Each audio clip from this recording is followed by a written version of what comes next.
ಅಮಾವಾಸ್ಯೆ ನಂತರ 8 ರಾಶಿಯವರಿಗೆ ರಾಜಯೋಗ ಶುರುವಾಗಿದೆ. ಈ 8 ರಾಶಿಯವರು ಪ್ರತಿಯೊಂದು ಕ್ಷೇತ್ರದಲ್ಲೂ ಅಧಿಕ ಲಾಭವನ್ನು ಪಡೆಯುತ್ತಾರೆ. ತಮ್ಮ ಜೀವನದಲ್ಲಿ ಎಲ್ಲ ರೀತಿಯ ಸಮಸ್ಯೆಗಳಿಂದ ಮುಕ್ತರಾಗುತ್ತಾರೆ. ಹಾಗಾದರೆ ರಾಜಯೋಗ ಇರುವ ರಾಶಿಗಳು ಯಾವುವು? ಯಾವ ಕ್ಷೇತ್ರದಲ್ಲಿ ಅದೃಷ್ಟ ಹೊಂದಿದ್ದಾರೆ? ಯಾವ ಕ್ಷೇತ್ರದಲ್ಲಿ ಅವರು ಮುಟ್ಟಿದ್ದೆಲ್ಲ ಚಿನ್ನವಾಗಲಿದೆ? ಈ ದಿನ ಈ ರಾಶಿಯಲ್ಲಿರುವಂತಹ ವ್ಯಕ್ತಿಗಳಿಗೆ ಸೋಲೆ ಇಲ್ಲ. ಆಕಸ್ಮಿಕ ಧನಪ್ರಾಪ್ತಿ, ಕುಬೇರ ದೇವನ ಸಂಪೂರ್ಣವಾದ ಅನುಗ್ರಹ ಆಶೀರ್ವಾದ ದೊರೆಯುತ್ತದೆ. ಇದರಿಂದಾಗಿ ಈ ರಾಶಿಯಲ್ಲಿರುವಂತಹ ವ್ಯಕ್ತಿಗಳು ಅತ್ಯುತ್ತಮ ರಾಜಯೋಗವನ್ನು ಬರಮಾಡಿಕೊಳ್ಳುತ್ತಾರೆ. ಇವರ ಜೀವನದಲ್ಲಿ ಶನಿಯ ಸ್ಥಾನ ಬದಲಾವಣೆಯಾಗುತ್ತಿರುವುದರಿಂದ ಎಲ್ಲ ರೀತಿಯ ಸಂಕಷ್ಟಗಳು ದೂರವಾಗುತ್ತದೆ. ಇವರು ಅದೃಷ್ಟವಂತರು ಎಂದೇ ಹೇಳ್ಬೋದು. ಹಾಗಾದರೆ ಯಾವೆಲ್ಲ ರಾಶಿಯವರಿಗೆ ಯಾವೆಲ್ಲ ರೀತಿಯ ಲಾಭ ಹಾಗೂ ಅದೃಷ್ಟಗಳು ಈ ಒಂದು ಹುಣ್ಣಿಮೆ ಮುಗಿದ ನಂತರ ದೊರೆಯುತ್ತದೆ ಎಂದು ತಿಳಿದುಕೊಳ್ಳೋಣ. ಅದಕ್ಕೂ ಮುನ್ನ ನೀವು ಕೂಡ ದೇವರು ಹಾಗೂ ಜ್ಯೋತಿಷ್ಯ ಶಾಸ್ತ್ರವನ್ನು ನಂಬುವವರಾದರೆ ಕುಬೇರ ದೇವನಿಗೆ ಒಂದು ಲೈಕ್ ಕೊಟ್ಟು ತಪ್ಪದೆ ನಮ್ಮ ಚಾನಲ್ನ ಸಬ್ಸ್ಕ್ರೈಬ್ ಮಾಡಿ. ಹಾಗೆ ಪಕ್ಕದಲ್ಲಿರುವಂಥ ಬೆಲ್ ಐಕಾನ್ನ ಪ್ರೆಸ್ ಮಾಡಿ. ಎಲ್ಲರೂ ಭಕ್ತಿಯಿಂದ ಓಂ ಶ್ರೀ ಮಹಾಲಕ್ಷ್ಮಿ ನಮಃ ಅಂತ ಕಮೆಂಟ್ ಮಾಡಿ. ಮೇಷರಾಶಿ. ಗುರು ಮತ್ತು ಚಂದ್ರರ ನಡುವೆ ಶುಭ ದೃಷ್ಟಿಯಿಂದಾಗಿ ರೂಪುಗೊಳ್ಳುವ ಗಜಕೇಸರಿ ಯೋಗವು ಮೇಷರಾಶಿಯವರಿಗೆ ವಿಶೇಷವಾಗಿ ಹೆಚ್ಚಿನ ಪ್ರಯೋಜನವನ್ನುಂಟು ಮಾಡಲಿದೆ. ಮೇಷರಾಶಿಗೆ ಸೇರಿದ ಜನರು ಈ ಅವಧಿಯಲ್ಲಿ ಆದಾಯಕ್ಕೆ ಸಂಬಂಧಿಸಿದಂಥ ನಿಮ್ಮ ಎಲ್ಲ ಪ್ರಯತ್ನಗಳಲ್ಲಿಯೂ ಯಶಸ್ಸನ್ನು ಗಳಿಸುವಿರಿ. ಹಾಗೆ ಅದೃಷ್ಟದ ಸಂಪೂರ್ಣ ಬೆಂಬಲವನ್ನು ನಿಮ್ಮ ಪ್ರತಿಯೊಂದು ಹೆಜ್ಜೆಯಲ್ಲಿಯೂ ಪಡೆಯುವಿರಿ. ಹಾಗೆ ಮೇಷರಾಶಿಗೆ ಸೇರಿದ ಜನರು ಮನೆ ಅಥವಾ ವಾಹನವನ್ನು ಖರೀದಿಸಬೇಕೆಂದು ಯೋಚಿಸುತ್ತಿದ್ದರೆ ಈ ಅವಧಿಯಲ್ಲಿ ನಿಮ್ಮ ಆಸೆಗಳೆಲ್ಲವೂ ಈಡೇರಲಿದೆ. ಹಾಗೆ ಕೆಲಸವನ್ನು ಮಾಡುವ ಮೇಷರಾಶಿಗೆ ಸೇರಿದ ಜನರಿಗೆ ಹಿರಿಯ ಅಧಿಕಾರಿಗಳ ಮತ್ತು ಸಹೋದ್ಯೋಗಿಗಳೊಂದಿಗೆ ಬಲವಾದ ಸಂಬಂಧ ನಿರ್ಮಾಣಗೊಳ್ಳಲಿದೆ ಮತ್ತು ನಿಮ್ಮ ಎಲ್ಲ ಕೆಲಸಗಳನ್ನು ಯಶಸ್ವಿಯಾಗಿ ಪೂರ್ಣಗೊಳಿಸುವಿರಿ. ಜೊತೆಗೆ ಈ ಅವಧಿಯಲ್ಲಿ ನಿಮ್ಮ ಆರೋಗ್ಯವು ಸಾಕಷ್ಟು ಸುಧಾರಿಸಲಿದೆ. ಹಾಗೆ ಕುಟುಂಬ ಜೀವನದಲ್ಲಿ ಸಂತೋಷ ನೆಲೆಸುವುದು. ಜೊತೆಗೆ ಮನೆಯಲ್ಲಿ ಯಾವುದಾದರೂ ಶುಭ ಕಾರ್ಯ ನೆರವೇರುವ ಸಂಭವ ಇರಲಿದೆ. ಕಟಕ ರಾಶಿ. ಕಟಕ ರಾಶಿಗೆ ಸೇರಿದ ಜನರ ಜಾತಕದ ಉನ್ನತ ಸ್ಥಾನದಲ್ಲಿ ಗುರುಗ್ರಹವು ನಿಮ್ಮ 7ನೇ ಮನೆಯಲ್ಲಿ ಚಂದ್ರನು ತನ್ನ ದೃಷ್ಟಿಯನ್ನು ಹರಿಸುವುದರಿಂದ ನಿಮ್ಮ ಜೀವನದಲ್ಲಿ ಅನೇಕ ಶುಭ ಘಟನೆಗಳು ಸಂಭವಿಸಬಹುದು.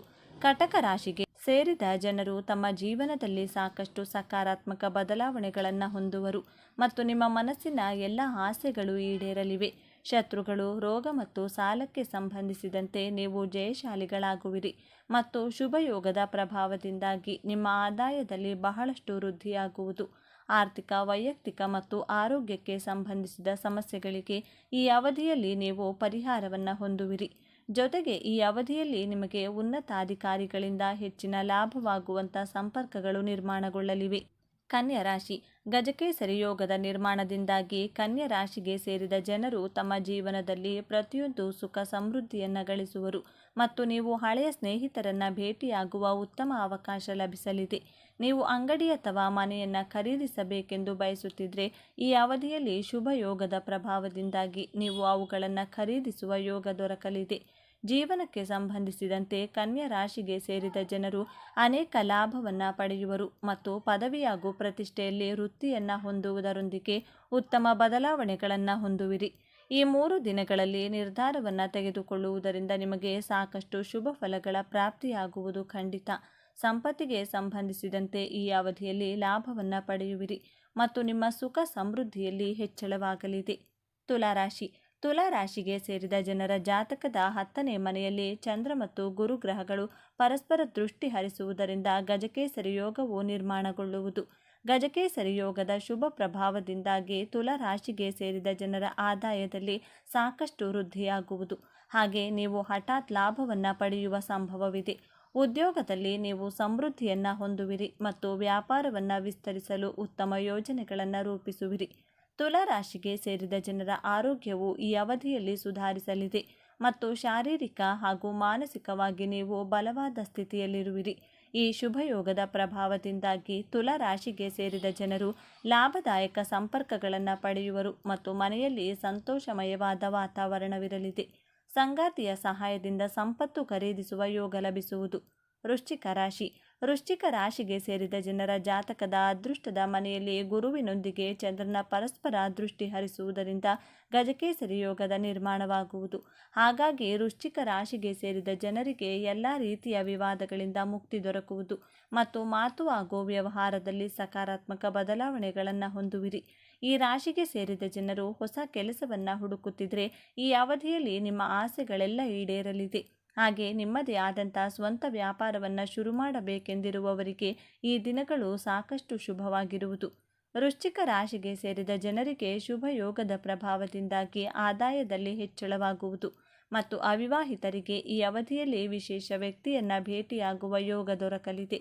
ವೃಶ್ಚಿಕ ರಾಶಿಗೆ ಸೇರಿದ ಜನರು ಈ ಅವಧಿಯಲ್ಲಿ ಎಲ್ಲ ರೀತಿಯ ಆರೋಗ್ಯ ಸಮಸ್ಯೆಗಳಿಂದ ಮುಕ್ತಿಯನ್ನು ಪಡೆಯುವರು ಮತ್ತು ರಾಜಕೀಯಕ್ಕೆ ಸಂಬಂಧಿಸಿದಂತೆ ನಿಮ್ಮ ಸಂಪರ್ಕಗಳು ವೃದ್ಧಿಯಾಗಲಿದೆ. ಮಕರ ರಾಶಿಯಲ್ಲಿ ಚಂದ್ರನು ಸಪ್ತಮ ಮನೆಯಲ್ಲಿ ಗುರುವಿನೊಂದಿಗೆ ತಮ್ಮ ಸಂಸಪ್ತಕ ದೃಷ್ಟಿಯಿಂದಾಗಿ ಗಜಕೇಸರಿ ಯೋಗದ ನಿರ್ಮಾಣವಾಗಲಿದೆ. ಈ ಗಜಕೇಸರಿ ಯೋಗದ ಪ್ರಭಾವದಿಂದಾಗಿ ಮಕರ ರಾಶಿಗೆ ಸೇರಿದ ಜನರ ಚಿಂತೆಗಳು ದೂರವಾಗುವುದು ಮತ್ತು ಅದೃಷ್ಟದ ಬೆಂಬಲವನ್ನು ನಿಮ್ಮ ಪ್ರತಿಯೊಂದು ಹೆಜ್ಜೆಯಲ್ಲಿಯೂ ಪಡೆಯುವಿರಿ. ಹಾಗಾಗಿ ಮಕರ ರಾಶಿಗೆ ಸೇರಿದ ಜನರು ಉತ್ತಮ ಬುದ್ಧಿವಂತಿಕೆಯನ್ನು ಹೊಂದುವರು ಮತ್ತು ನೀವು ಮಹತ್ವಪೂರ್ಣವಾದ ನಿರ್ಧಾರವನ್ನು ತೆಗೆದುಕೊಳ್ಳಲು ಈ ಅವಧಿಯು ಬಹಳ ಉತ್ತಮವಾಗಿರಲಿದೆ. ಇದರಿಂದಾಗಿ ಭವಿಷ್ಯದಲ್ಲಿ ಸಾಕಷ್ಟು ಲಾಭವನ್ನು ಪಡೆಯುವಿರಿ. ಹಾಗೆ ಕೆಲಸಕ್ಕೆ ಸಂಬಂಧಿಸಿದಂತೆ ನೀವು ದೊಡ್ಡ ಯಶಸ್ಸನ್ನು ಗಳಿಸುವಿರಿ ಮತ್ತು ನಿಮ್ಮ ಆರ್ಥಿಕ ಸ್ಥಿತಿ ಬಲಗೊಳ್ಳಲಿದೆ.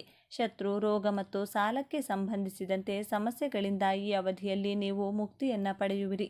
ಜೊತೆಗೆ ಈ ಸಮಯದಲ್ಲಿ ನಿಮ್ಮ ಆದಾಯದಲ್ಲಿ ಸಾಕಷ್ಟು ವೃದ್ಧಿಯಾಗುವುದು ಮತ್ತು ಅಂಗಡಿ ಅಥವಾ ವಾಹನವನ್ನು ಖರೀದಿಸುವ ಯೋಗ ನಿರ್ಮಾಣಗೊಳ್ಳಲಿದೆ.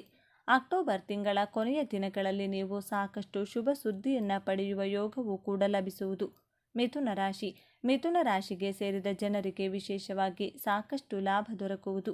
ಈ ಅವಧಿಯಲ್ಲಿ ಕೆಲಸವನ್ನು ಮಾಡುವ ಮಿಥುನ ರಾಶಿಗೆ ಸೇರಿದ ಜನರಿಗೆ ಪ್ರಗತಿ ದೊರಕುವ ಅವಕಾಶ ಸಾಕಷ್ಟು ಹೆಚ್ಚಾಗಿ ಲಭಿಸಲಿದೆ. ಈ ಸಮಯದಲ್ಲಿ ಮಿಥುನ ರಾಶಿಗೆ ಸೇರಿದ ವಿದ್ಯಾರ್ಥಿಗಳಿಗೆ ಶಾರೀರಿಕ ಉತ್ಸಾಹದಲ್ಲಿ ಬಹಳಷ್ಟು ಹೆಚ್ಚಳವಾಗುವುದು ಮತ್ತು ಯಶಸ್ಸು ಗಳಿಸುವ ಸಂಭವ ಸಾಕಷ್ಟು ವೃದ್ಧಿಯಾಗಲಿದೆ.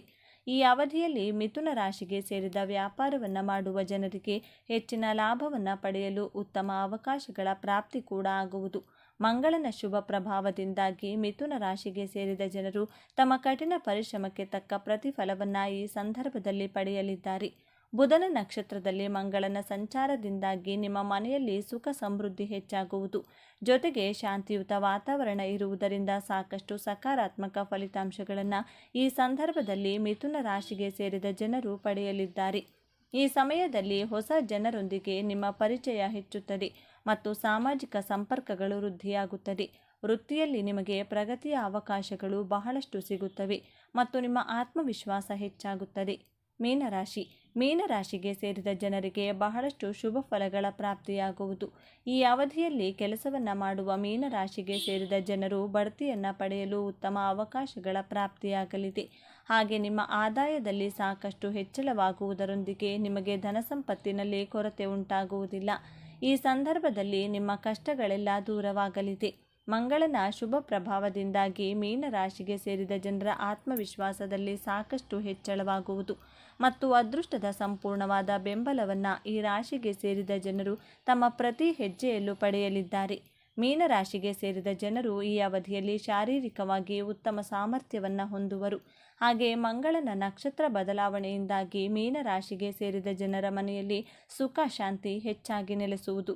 ಜೊತೆಗೆ ಕೆಲಸವನ್ನು ಮಾಡುವ ಈ ರಾಶಿಯವರಿಗೆ ಪ್ರಗತಿಗಾಗಿ ಅತ್ಯುತ್ತಮವಾದ ಅವಕಾಶಗಳು ಈ ಸಂದರ್ಭದಲ್ಲಿ ಗೋಚರಿಸಲಿದೆ. ಕುಟುಂಬದಲ್ಲಿ ಯಾರಿಗಾದರೂ ಆರೋಗ್ಯ ಸಂಬಂಧಿತ ಸಮಸ್ಯೆ ಇದ್ದರೆ ಅವರಿಗೆ ಪರಿಹಾರ ದೊರೆಯುತ್ತದೆ ಮತ್ತು ಕುಟುಂಬದೊಂದಿಗೆ ಯಾವುದಾದರೂ ತೀರ್ಥಸ್ಥಳಕ್ಕೆ ಹೋಗಲು ಯೋಜನೆಯನ್ನು ರೂಪಿಸುವಿರಿ.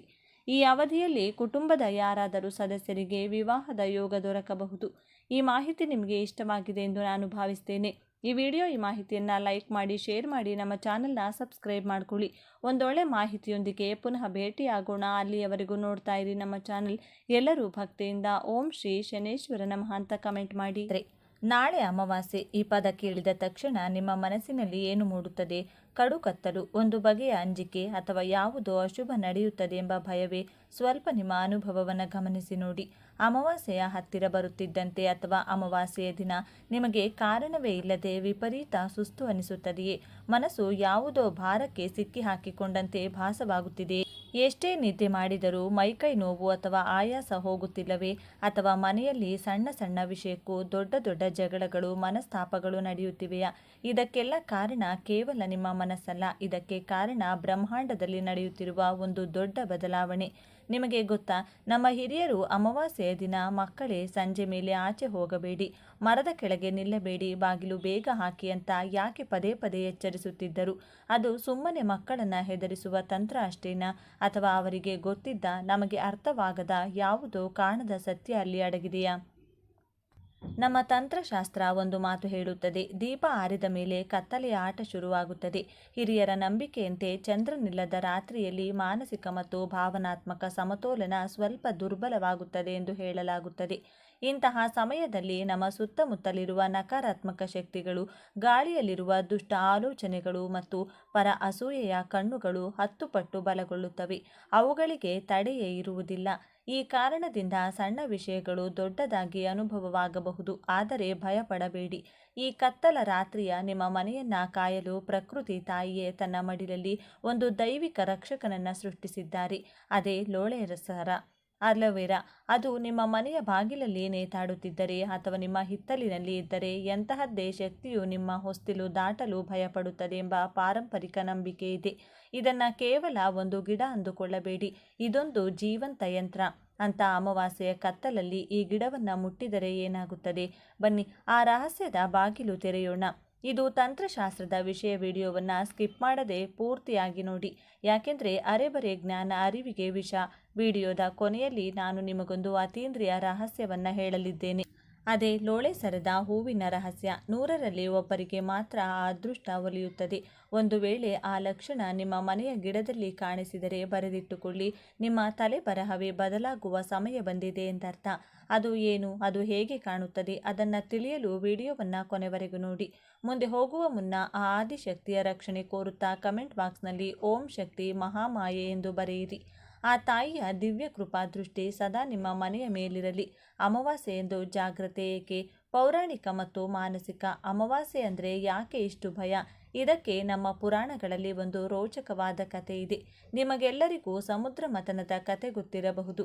ದೇವತೆಗಳು ಮತ್ತು ದಾನವರು ಅಮೃತಕ್ಕಾಗಿ ಸಮುದ್ರವನ್ನು ಕಡೆಯುವಾಗ ಕೊನೆಯಲ್ಲಿ ಅಮೃತ ಬರುತ್ತದೆ. ಆಗ ಮಹಾವಿಷ್ಣುವು ಮೋಹಿನಿಯ ರೂಪ ತಾಳಿ ದೇವತೆಗಳಿಗೆ ಮಾತ್ರ ಅಮೃತವನ್ನು ಹಂಚುತ್ತಿರುತ್ತಾನೆ.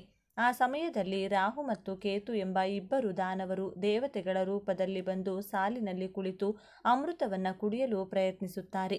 ಚಂದ್ರನು ತಕ್ಷಣ ಮೋಹಿನಿಗೆ ಸನ್ನೆ ಮಾಡಿ ಆ ಅಸುರರ ಮೋಸವನ್ನು ಬಯಲು ಮಾಡುತ್ತಾನೆ. ಆ ದಿನದಿಂದ ಅಸುರ ಶಕ್ತಿಗಳಿಗೆ ಚಂದ್ರನ ಮೇಲೆ ವಿಪರೀತ ಕೋಪ, ದ್ವೇಷ ಎಂದು ಹೇಳಲಾಗುತ್ತದೆ.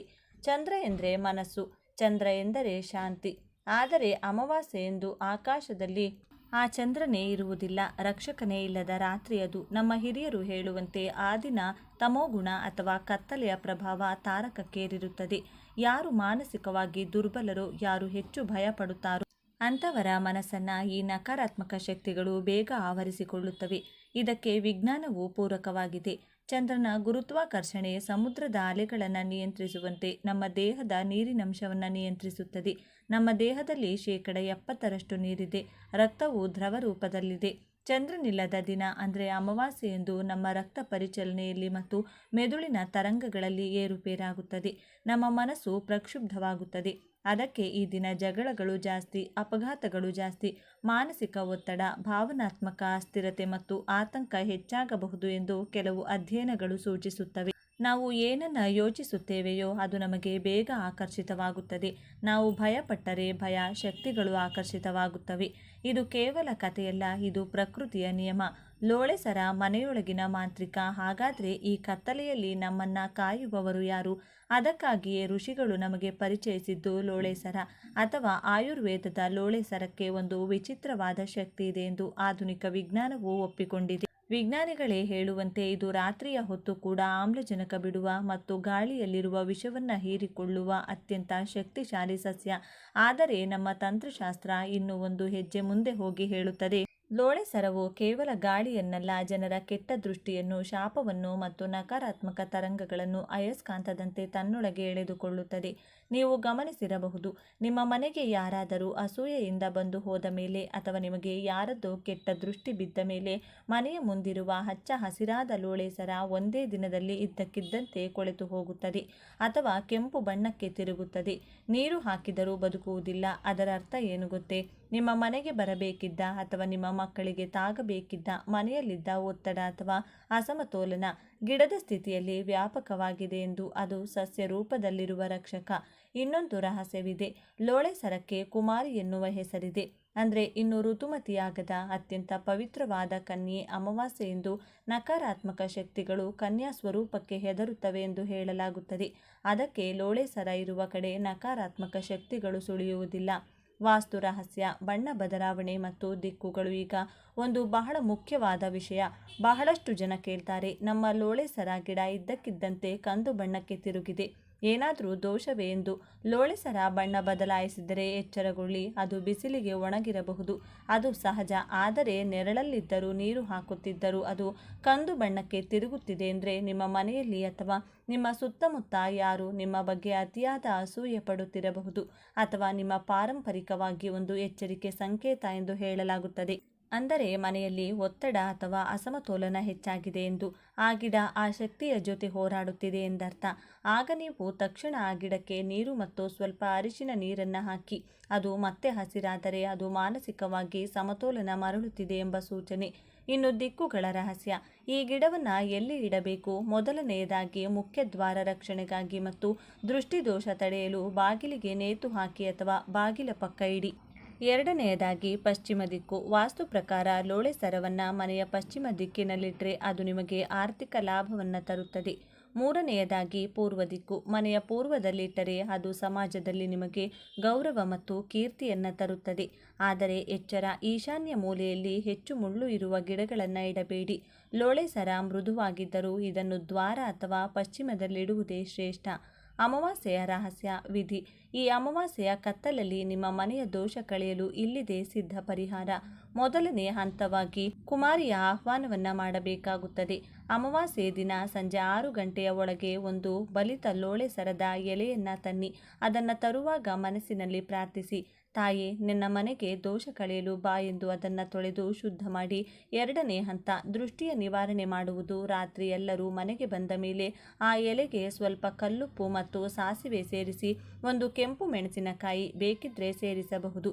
ಮನೆಯ ಯಜಮಾನರು ಅದನ್ನು ಹಿಡಿದು ಮನೆಯ ಮೂಲೆ ಮೂಲೆಗೂ ತೋರಿಸಿ ನಂತರ ಮನೆಯವರ ತಲೆಯ ಮೇಲೆ 3 ಬಾರಿ ನಿವಾಳಿಸಿ ಮನಸ್ಸಿನಲ್ಲಿ ಹೀಗೆ ಸಂಕಲ್ಪ ಮಾಡಿ, ನನ್ನ ಕುಟುಂಬದ ನೆಮ್ಮದಿ ಕೆಡಿಸುವ ಎಂತಹದ್ದೇ ಕಣ್ಣುಗಳು, ಎಂತಹದ್ದೇ ಶಕ್ತಿಗಳಿದ್ದರೂ ಈ ಕ್ಷಣವೇ ಆ ಉಪ್ಪು ಮತ್ತು ಲೋಳೆ ಸರದ ಜೊತೆಗೆ ಕರಗಿ ಮಾನಸಿಕ ಶಾಂತಿ, ಆತ್ಮವಿಶ್ವಾಸ ಮತ್ತು ಧನಾತ್ಮಕ ಚಿಂತನೆ ಬಲಗೊಳ್ಳಲಿ. ನನ್ನ ಮನೆ ವಜ್ರದ ಕವಚದಂತೆ ಸುರಕ್ಷಿತವಾಗಲಿ. ಇದಾದ ಮೇಲೆ ಅದನ್ನು ತೆಗೆದುಕೊಂಡು ಹೋಗಿ ಮನೆಯಿಂದ ದೂರ ಹಾಕಿ. ಯಾರಿಗೂ ತೊಂದರೆಯಾಗದಂತೆ ನಿರ್ಜನ ಪ್ರದೇಶದಲ್ಲಿ ಹಾಕಿ. ದಯವಿಟ್ಟು ರಸ್ತೆಗೆ ಅಥವಾ ಬೇರೆಯವರು ತುಳಿಯುವ ಜಾಗದಲ್ಲಿ ಹಾಕಬೇಡಿ. ಪರಿಸರಕ್ಕೂ ಹಾನಿ ಮಾಡಬೇಡಿ. ಹಿಂತಿರುಗಿ ನೋಡದೆ ಬಂದು ಕಾಲು ತೊಳೆದುಕೊಳ್ಳಿ. ಮೂರನೇ ಹಂತ, ರಕ್ಷಣಾ ಕವಚ, ದ್ವಾರಬಂಧನ. ಮರುದಿನ ಬೆಳಿಗ್ಗೆ ಒಂದು ಸಣ್ಣ ಲೋಳೆ ಸರದ ತುಂಡಿಗೆ ಪೂರ್ತಿಯಾಗಿ ಅರಿಶಿನ ಕುಂಕುಮ ಹಚ್ಚಿ ಅದನ್ನು ಒಂದು ಹಳದಿ ದಾರದಲ್ಲಿ ಕಟ್ಟಿ ಅದನ್ನು ನಿಮ್ಮ ಮನೆಯ ಮುಖ್ಯ ದ್ವಾರದ ಮೇಲೆ ಅಥವಾ ಬಾಗಿಲ ಹಿಂದೆ ನೇತು ಹಾಕಿ. ಅದು ಅಲ್ಲಿ ಇರುವವರೆಗೂ, ಅದು ಒಣಗುವವರೆಗೂ ನಿಮ್ಮ ಮನೆಗೆ ಯಾವ ಕೆಟ್ಟ ಶಕ್ತಿಯೂ ಪ್ರವೇಶಿಸುವುದಿಲ್ಲ ಎಂದು ತಂತ್ರಶಾಸ್ತ್ರವು ಹೇಳುತ್ತದೆ. ಅದು ಲಕ್ಷ್ಮಿಯ ಆಕರ್ಷಣಾ ಕಾಂತವಿದ್ದಂತೆ. ಅದು ಧನಾತ್ಮಕ ಶಕ್ತಿಯನ್ನು ಮಾತ್ರ ಒಳಗೆ ಬಿಡುತ್ತದೆ. ಅತೀಂದ್ರಿಯ ರಹಸ್ಯ. ಲೋಳೆ ಸರದ ಹೂ ಮುಗಿಸುವ ಮುನ್ನ ಒಂದು ಅಪರೂಪದ ಸಂಗತಿಯನ್ನು ಹೇಳಲೇಬೇಕು. 100ರಲ್ಲಿ ಒಬ್ಬರಿಗೆ ಮಾತ್ರ ಈ ಅದೃಷ್ಟ ಒಲಿಯುತ್ತದೆ. ನಿಮ್ಮ ಮನೆಯಲ್ಲಿರುವ ಲೋಳೆ ಸರದ ಗಿಡ ವರ್ಷಗಟ್ಟಲೆ ಬರೀ ಎಲೆಗಳನ್ನೇ ಬಿಡುತ್ತಿದ್ದರೆ, ಆದರೆ ಎಂದಾದರೂ ಒಂದು ದಿನ ಇದ್ದಕ್ಕಿದ್ದಂತೆ ಆ ಗಿಡದ ಮಧ್ಯದಿಂದ ಒಂದು ಉದ್ದನೆಯ ದಂಟು ಬಂದು ಅದರಲ್ಲಿ ಕಿತ್ತಲೆ ಅಥವಾ ಹಳದಿ ಬಣ್ಣದ ಹೂ ಬಿಟ್ಟರೆ ಅದನ್ನು ಸಾಮಾನ್ಯವೆಂದು ಭಾವಿಸಬೇಡಿ. ಅದು ಸಾಕ್ಷಾತ್ ಲಕ್ಷ್ಮೀ ಕಟಾಕ್ಷದ ಸಂಕೇತ ಎಂದು ಪರಿಗಣಿಸಲಾಗುತ್ತದೆ. ಲೋಳೆ ಸರ ಹೂ ಬಿಡುವುದು ಬಹಳ ಅಪರೂಪ. ವಾಸ್ತುಶಾಸ್ತ್ರದ ಪ್ರಕಾರ ಯಾರ ಮನೆಯಲ್ಲಿ ಲೋಳೆ ಸರ ಹೂ ಬಿಡುತ್ತದೆಯೋ ಆ ಮನೆಯಲ್ಲಿ ಮುಂದಿನ ದಿನಗಳಲ್ಲಿ ದೊಡ್ಡ ಮಟ್ಟದ ಶುಭ ಘಟನೆಗಳ ಸಾಧ್ಯತೆ ಹೆಚ್ಚುತ್ತದೆ ಎಂದು ಹೇಳಲಾಗುತ್ತದೆ. ಅಂತಹ ಹೂ ಬಂದರೆ ಅದನ್ನು ಕತ್ತರಿಸಬೇಡಿ. ಅದು ಒಣಗುವವರೆಗೂ ಗಿಡದಲ್ಲೇ ಇರಲಿ. ಒಂದು ಸಣ್ಣ ಎಚ್ಚರಿಕೆ, ಕೆಲವರು ಇದನ್ನು ಸ್ನಾನ ಮಾಡಲು ಬಳಸುತ್ತಾರೆ.